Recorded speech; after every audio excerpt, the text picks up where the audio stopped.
All right, let's talk a little bit about the usefulness of parametric equations and then how you are the best way to graph the curves as you see them. Remember, a parametric equation basically is a set of functions, a pair of functions, one that tells you as a function of time your horizontal position. Okay, so that's one way to write it, but you can also say x equals some function of t. And the other one is the vertical component, so y is some sort of other function of t. So as time ticks along and you're in the coordinate system, your curve is going to do whatever it's going to do. And as it goes along, t is 1, t is equal to 5, etc. There is a definite direction that the curve, let's say the projectile is making as you move, as time t ticks along, okay? So when you graph these guys, you typically want to eliminate the parameter and then come up with some sort of Cartesian coordinate function that you can graph. And then you have to check the values of time that is allowed. What interval of time are you talking about? And sketch that portion of the curve. And then finally, you want to indicate the direction. But I always like to introduce this rather than do nuts and bolts. It's kind of fun to see what parametric equations are useful for. And I started doing this about 3 or 4 years ago. I just started messing around with a cannonball being fired from a cannon. And I looked up a little bit of information this time, and apparently the muzzle velocity of a Civil War cannon crept up to around 1,000 feet per second, which was a lot more than I thought. I first did a model for 200, and that's a little pop gun compared to some of the cannons that were fired in the Civil War. So what I'm going to do is goof around with, and I'll be buzzing through this as quick as possible. If you want to ignore it, you can fast forward till I'm working on another page, but this is kind of cool. What happens is, here's a coordinate system, and I'm saying that 4 feet off the ground, okay, this at an angle of 30 degrees, okay, this cannonball is being fired at a muzzle velocity of 1,000 feet per second initially, okay? So the question is going to be kind of an interesting problem. Ultimately, what I do with this problem is I see how far downrange it goes. And so what I do is something I remember from vaguely from physics or whatever, is to break it into component pieces, okay? So, for instance, I'm going to start with the acceleration for each component. There's going to be the x, and then there's going to be the y component. And I'm going to say what's going on in the x direction this way and what's going on in the y direction vertically. And so with the information given of 30 degrees and a muzzle velocity and 4 feet off the ground and all that stuff, we've got some stuff, okay? So first and foremost, the initial position is 0, 4. So what I know is that if I write this as a function, I know that x of, say, 0 is equal to 0. It's exactly at the origin as far as horizontal is concerned, but y of 0 is equal to 4. And I'm going to go fast. Furthermore, I know the initial velocity, and this is something you want to ponder. The initial velocity in the x direction, mind you, okay, is 1,000, which is the muzzle velocity, but it's going to be multiplied by the cosine component of 30 degrees. And what that ends up being, I'm not going to get into the numbers, but I'm going to say that ends up being 500 times radical 3. You can do the math. Over here, it's going to be 1,000, but vertically, it's going to be sine of 30 degrees, which is 1/2. So we end up with merely 500. Okay, that's the initial velocity vertically, and I should say horizontally for this guy, and initial velocity vertically in the other. Now we're going to start at the bottom. We're going to start with the acceleration component for x and the acceleration component for y. Okay, this is like classic Newtonian physics. You see how it's splitting up into two pieces, though. We're defining it x and y, okay, as a function of a parameter t. So t is the so-called parameter and it typically represents time, and it's fun to think of it as representing time. It could be other things later, but right now we're thinking of a particle that's moving through space, or in this case, a cannonball moving through space. The acceleration horizontally by any natural forces is zero. There's nothing pushing it. There's no wind. Let's say we're working in vacuum. But there is an acceleration due to gravity, and if you're working in feet, that acceleration is minus 32 feet per second per second. So gravity is tugging on this cannonball. Otherwise, we wouldn't use them because they would just shoot into space, right?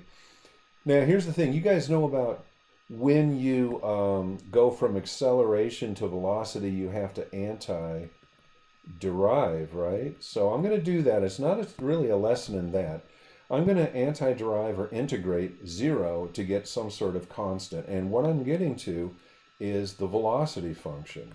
So the velocity function, 0, well, the velocity is constant then. And the constant velocity here is right there. The initial velocity is the constant velocity. And we have the velocity function, horizontally at least, is still 500 radical 3. It's not altering. Okay, it's still pushing in that direction. But here's what's happening over here with velocity vertically is I'm going to, again, anti-derive in this direction. We're about halfway done or more with this description. You ready? So when we anti-derive, we get a minus 32, guess what, with a t and then maybe some other constant c. The initial velocity for vertical is 500. So when we plug in 0, that tells you that c, in this case, is 500. Okay, I'm going to go one more level. That is to say, we're going to anti-derive to get to position. We can, you know, it's interesting. You can answer all kinds of questions just with the velocity as we're learning. But I'm just goofing around and I'm trying to get to these so-called parametric equations, and we're just about there.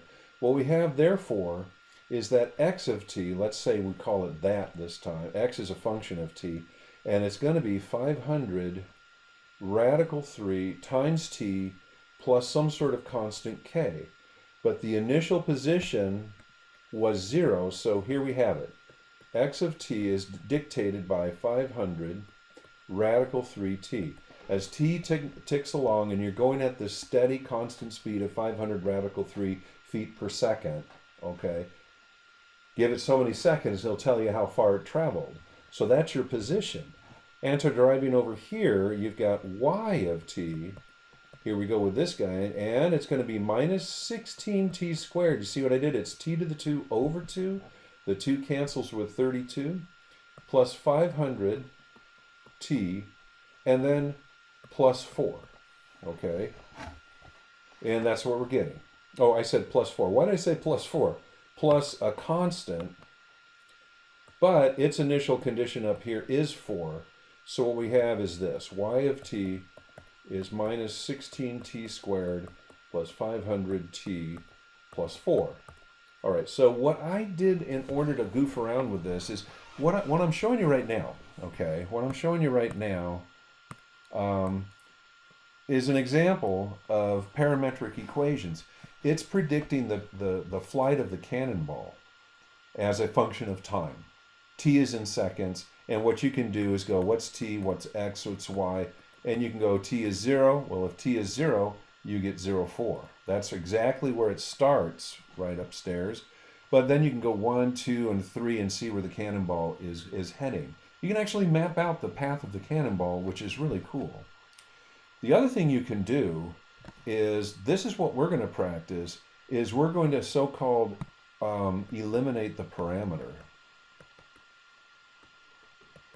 I have a couple of examples coming up. And if we eliminate the parameter, what that means is I want y as a function of x. That's what I want. I don't know why, I just want it so that I can see what the curve looks like. Well, when I do that, what you have to do, let me get him out of the way.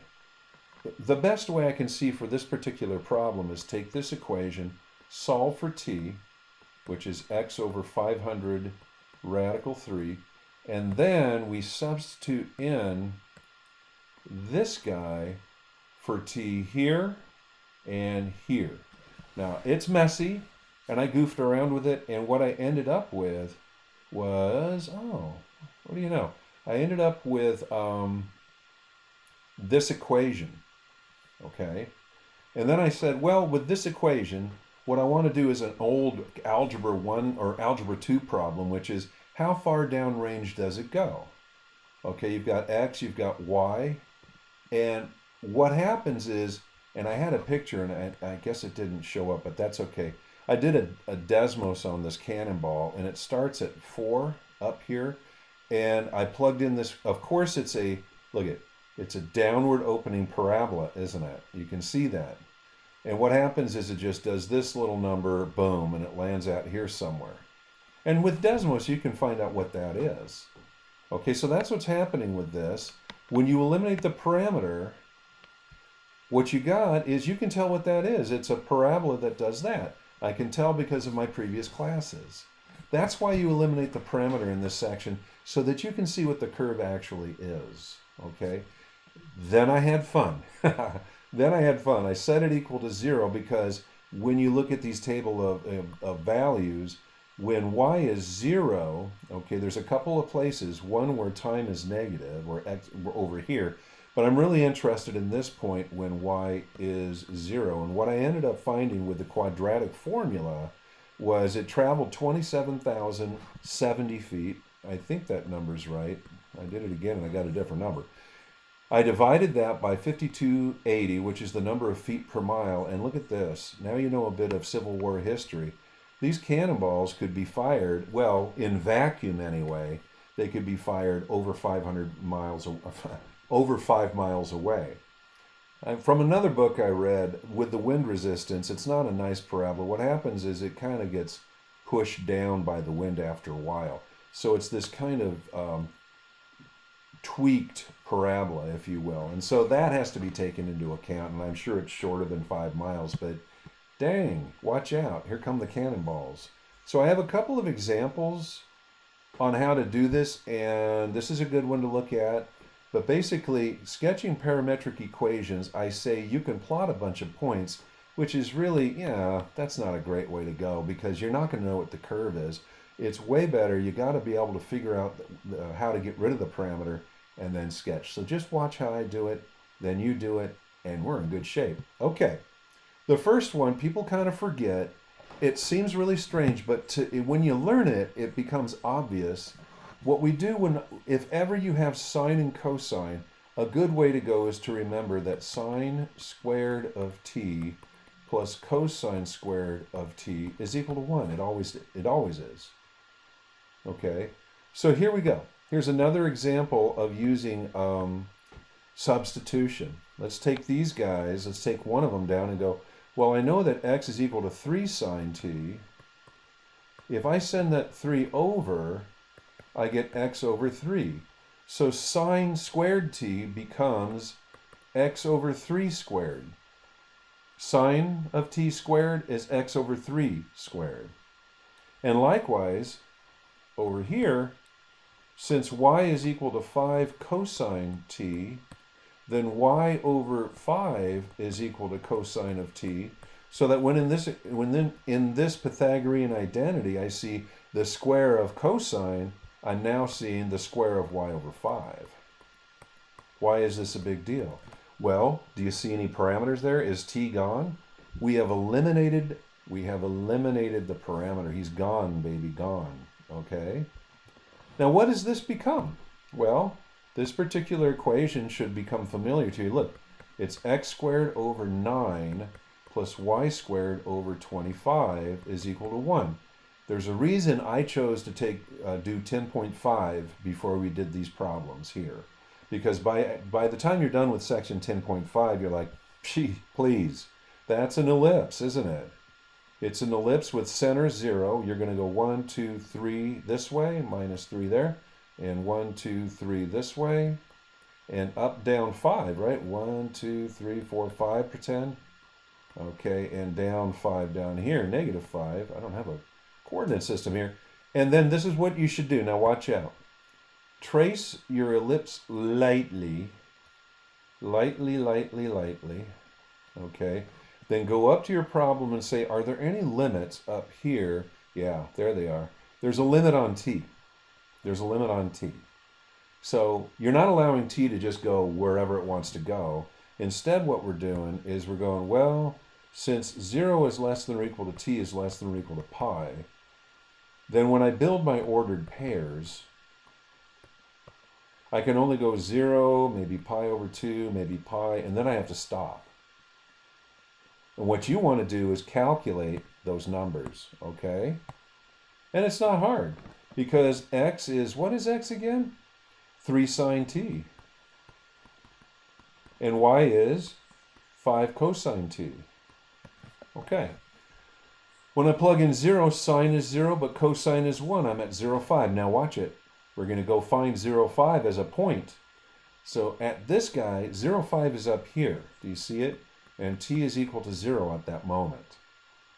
You go pi over 2. Now I'm not going tick-tock 1, 2, 3, 4, 5, because these are sines and cosines. I'm going to pick, like, angles. I mean, I know it still quote-unquote represents seconds or, what time, but still I'm just going to plug in pi over 2 seconds, if you will. Pi over 2 gives you 1 for sine, so that's a 3, that's a 0. Where are we now? We're here. And when t is equal to pi over 2, that's where we are. And guess what? When you go to pi, we're back to 0 here, but this guy's negative 5. So we're now here. And this is where t is equal to pi. And you know what? You have to stop. Okay? We started here. And if we put in other values, like instead of pi over 2, how about with pi over 6, pi over 3, pi over 4, whatever, you would have found these other values in between and also down here if you kept on going. And we don't have any of this. And instead what we've got is a direction this way, and this problem is done. That's what we look for you to be able to do. Eliminate the parameter, sketch the curve, and use the points to tell you what part of the curve is in the range of t and what direction you're going. Okay? It's a pretty straightforward exercise, but people stumble over it quite a bit. What's the worst part for them? The very first one, eliminating the parameter. So be careful. Remember this lesson about sine and cosine. You could also mess with students by using secant and tangent. That has its own Pythagorean feel to it. Okay. It's just whatever the problem gives you. Look at this one. I've got x is equal to, or x of t is equal to e to the t. We also have y is equal to e to the t divided by 2. And we're going to let 0 less than or equal to t less than or equal to natural log of 9. This is the last one of this video, so let's watch this one, okay? How do these two relate to each other is the problem. What I want eventually is I want y as a function of x only. You have to, well, how do you say it?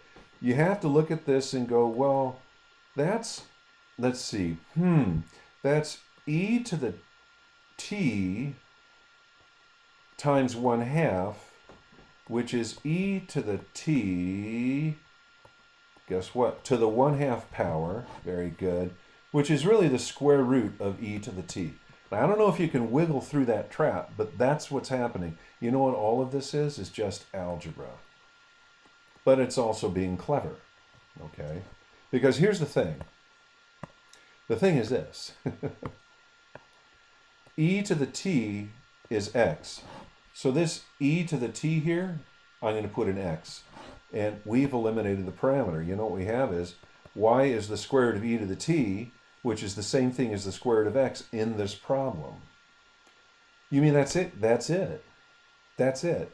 So our curve is really just the square root function wherever it ends up going. I should have done that lightly, huh? So I'm going to put this in red. There he is. And I don't know how far it's going, but this is where we use those limits. So we'll go t and x and y. I bet you're wondering why I put ln of 9 there. We're going to go 0. And you know what? It's just going to go some direction. I'm just going to put in the natural log of 9 next. Okay, so when you plug in 0, remember, x is equal to e to the t. y is equal to e to the t over 2. So therefore, e to the 0 is 1. E to the 0 again is 1. But here comes some fun. Natural log of 9. So I'm going to be careful. I'm going to go x is equal to, for this guy, e to the natural log of 9, which is 9. Y is equal to e to the natural log of 9 divided by 2. But remember, another way to write that is the square root of e to the natural log of 9. Cancel. Square root of 9 gives us 3. So we have as points x is 9 and y is 3. It's a goofy problem that I think I might have made up. But here we go with the graph itself. We don't start at 0. We start at 1, 1 apparently. That's when t is equal to 0. And way out here at 9, 3 is where t is equal to the natural log of 9. So the curve is starting here and cruising along here with a direction like so. And there's our curve. And we're done. Okay? So the hardest part is eliminating the parameter. Find a way to do it. And the rest is kind of gravy. Just be careful as you do the problems. That's it for this problem, this section. See you at the next one.